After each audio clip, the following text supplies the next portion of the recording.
Beliaulah yang telah memberikan sesuatu hasanah kepada kita semua. Dengan diutusnya beliau, kita semua bisa melaksanakan perintah-perintah Allah, yaitu berupa dinullah atau agama Allah. Dan dengan diutusnya beliau, insya Allah kita semua menjadi umat yang setia, bisa melaksanakan perintah-perintah Allah dengan semuanya. Dan semoga kita mengharapkan syafaatul ulama di yaumil akhir, di yaumil mahsyar nanti. Amin. Bapak-bapak, ibu-ibu yang dimuliakan Allah Subhanahu wa taala. Allah Subhanahu wa taala memberikan syariat kepada kita semua, yaitu tentang din atau tentang agama. Sebagaimana yang Allah memberikan wasiat atau warisan kepada Nabi Nuh, kepada Nabi Muhammad, kepada kita semua, dan sebagaimana yang diwariskan kepada Nabi Ibrahim, Musa, Isa, dan kita semua. Sebagaimana Allah Subhanahu wa taala berfirman, A'udzubillahi minasyaitonirrajim. Bismillahirrahmanirrahim. Syara'a lakum minad-din ma wasa bihi Nuh wa ma unzila ilaika wa ma wasaina bihi Ibrahim wa Musa wa Isa an aqimudin. Dia Allah telah memberikan warisan, yaitu memberikan syariat kepada kita. Apa syariat yang diberikan kepada kita? Yaitu ad-din. Yang kita pahami, yang kita mengerti, din itu adalah agama. Padahal agama itu adalah bahasa Sanskerta, yang artinya itu tidak, agama itu artinya kacau. Nah, itu telah diwasiatkan kepada Nabi Nuh dan kepada yang diturunkan kepada kamu saat itu kepada Nabi Muhammad, berarti kepada kita semua. Dan telah diwasiatkan kepada Nabi Ibrahim, Nabi Musa, Nabi Isa. Untuk apa? Din itu diberikan syariat kepada kita agar aqimuddin, agar dilaksanakan, agar ditegakkan, agar didolirkan. Jadi agama Islam ini Allah wariskan kepada kita semua agar dijalankan, agar didolirkan, agar ditegakkan. Kalau bicara din, maka ada sebuah hadis yang dikisahkan atau yang diceritakan oleh Sayyidina Umar bin Khattab. Suatu ketika Umar bin Khattab berduduk bersama Rasulullah dan bersama sahabat-sahabatnya. Maka datanglah seorang laki-laki yang berpakaian serba putih, rambutnya hitam legam, datang tiba-tiba di hadapan Rasulullah, yang mana laki-laki datang tadi tidak satu pun yang mengetahui dari mana asalnya. Nah, tiba-tiba datang kepada Rasulullah di hadapan Rasulullah dan duduk bersandar bersama Rasulullah. Bahkan lututnya bersinggungan terhadap lututnya Nabi Muhammad SAW. Begitu juga tangannya, kedua tangannya ditaruh, diletakkan di lututnya Nabi Muhammad SAW. Setelah itu, maka laki-laki tadi bertanya kepada Rasulullah Muhammad, "Ya Muhammad, akhbirni anil Islam." Muhammad, beri kabar aku, beritahu aku tentang Islam. Qala Rasul, maka Rasulullah Muhammad menjawab, "Al-Islam antashhada alla ilaha illallah wa aqimis shalah wa ataz zakah wa shaum Ramadan wa hajjul bait man istata'a ilaihi sabila." Salat Islam adalah kamu bersyahadat kepada Allah, kepada Rasulullah, mendirikan sholat, menunaikan zakat, saum pada bulan Ramadan, dan haji apabila mampu. Apabila mampu. maka laki-laki tadi setelah bertanya kepada Rasul Muhammad dijawab dengan begitu, maka sodaqta ya Muhammad, betul engkau Muhammad. Tuh, maka Sayyidina Umar dan sahabat bingung. Ini seorang laki-laki tanya, setelah dijawab kok membetulkan apa yang disampaikan oleh Muhammad. Nah, berikutnya bertanya lagi, ya Muhammad, akhbirni anil iman. Muhammad berikan kabar, beritahu saya tentang iman. Apa itu iman? Nah, maka Nabi Muhammad menjawab, al-imanu antu'minu billah wa malaikatihi wa kutubihi wa rusulihi wa yaumil akhir wal qadari khairihi wa syarrihi. Artinya iman adalah kamu yakin terhadap Allah, terhadap malaikat-malaikat Allah, terhadap kitab-kitab Allah, terhadap rasul-rasul Allah, hari kiamat, dan qadar dan qadar. Sodaqta ya Muhammad, betul Muhammad. Nah, yang kedua kalinya juga begitu. Jadi laki-laki tadi membenarkan apa yang disampaikan Nabi Muhammad.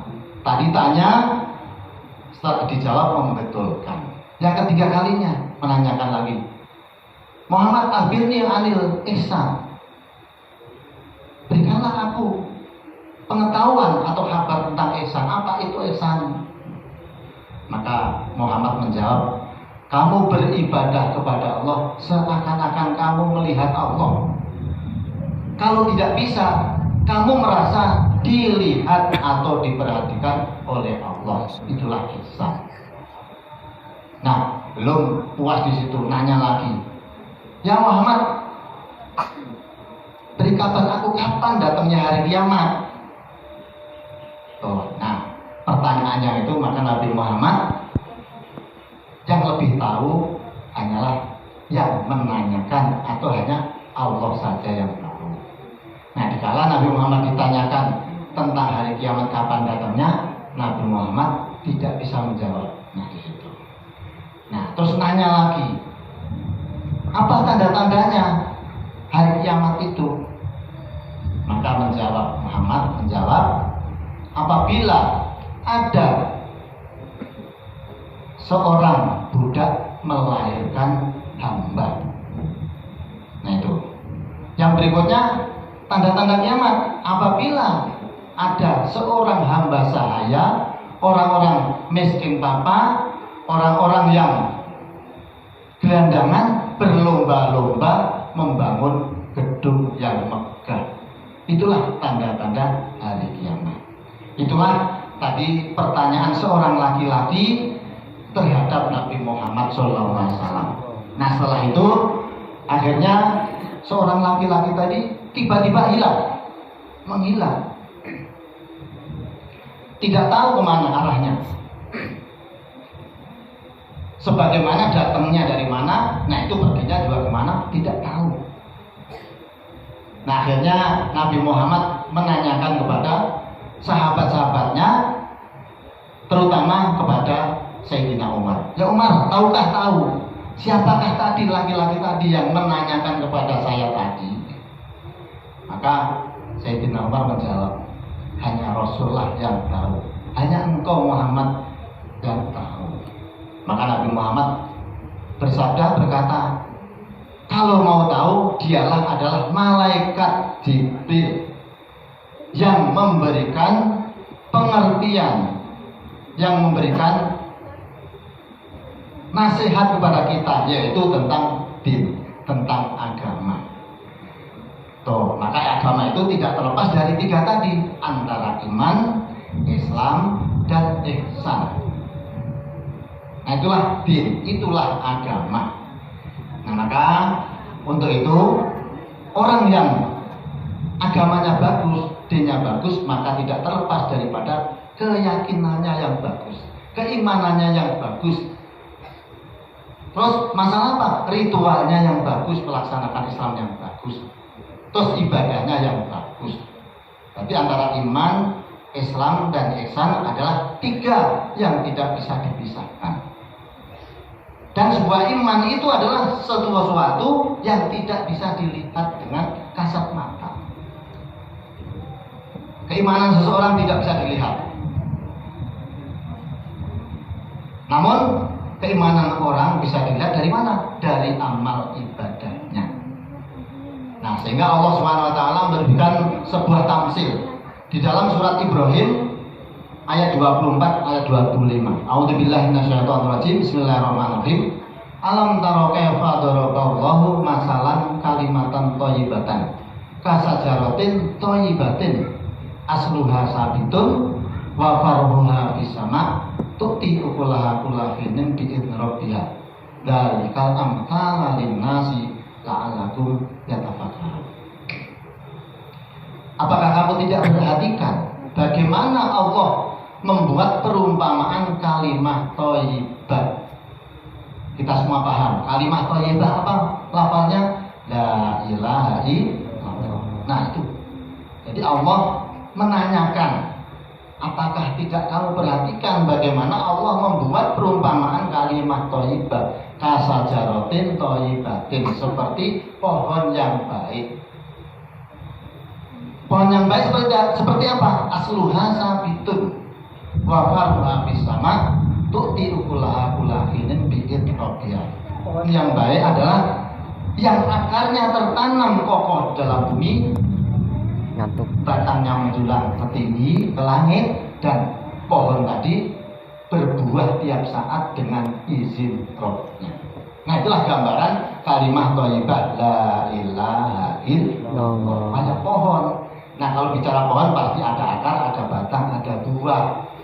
Akar pohon itu tidak bisa dilihat, tapi kita bisa memperhatikan, oh pohon itu sehat, pohon itu subur, pohon itu bagus, yaitu dari batangnya. Kenapa? Daunnya subur, buahnya banyak. Itulah gambaran dari kalam amtsala linnas. Itulah perumpamaan buat manusia. Jadi manusia yang baik gimana? Tadi imannya baik, kokoh. Nah, keimanan seseorang tidak bisa dilihat. Sebagaimana pohon itu tidak bisa dilihat akarnya. Namun akarnya itu bagus, akar sehat itu dari mana? Ya dari batangnya, dari buahnya yang banyak. Nah, disitulah. Maka gambaran orang yang imannya bagus berarti apa? Ibadahnya juga bagus, ibadahnya rutin, ibadahnya istiqomah. Sedikit lagi saya sampaikan. Terus kaitannya dengan saum. Nah, untuk menyempurnakan saum kita tentunya tidak lupa, yaitu dengan menunaikan zakat. Jadi zakat ada dua, zakat fitrah, zakat mal. Zakat fitrah itu adalah untuk membersihkan diri kita, ya kan, di situ. Yang nilainya saat sekarang ini adalah 3,5 liter, ya. Kalau kilo 2,5 kilo, ya. Itu adalah untuk membersihkan diri. Maka bagi yang saum, kalau belum zakat fitrah, maka apa? Pahalanya antara langit dan bumi, jadi masih tergantung. Maka untuk itu disempurnakan. Agar saum kita sempurna, maka disempurnakan dengan saum. Terus kalau zakat mal, yaitu apabila kita punya tabungan atau punya simpanan senilai 87 gram sekian, itu tertahan selama 1 tahun, maka wajib mengeluarkan zakat mal. Berapa persen? Minimal 2,5%. Ya, kalau kita punya tabungan kok sampai senilai 100 gram, berarti wajib mengeluarkan zakat mal. Nah, Bapak Ibu, hanya itu yang bisa sampaikan. Ya, semoga di penghujung saum ini kita semua tetap istiqomah sehingga kita selesai, dan semoga harapan kita saum kita diterima, dikabulkan oleh Allah Subhanahu wa taala, sehingga kita nanti sampai ke Idul Fitri, yaitu kembali kepada suci. Ya, demikian akhir kalam. Wassalamualaikum warahmatullahi wabarakatuh. Waalaikumsalam warahmatullahi wabarakatuh.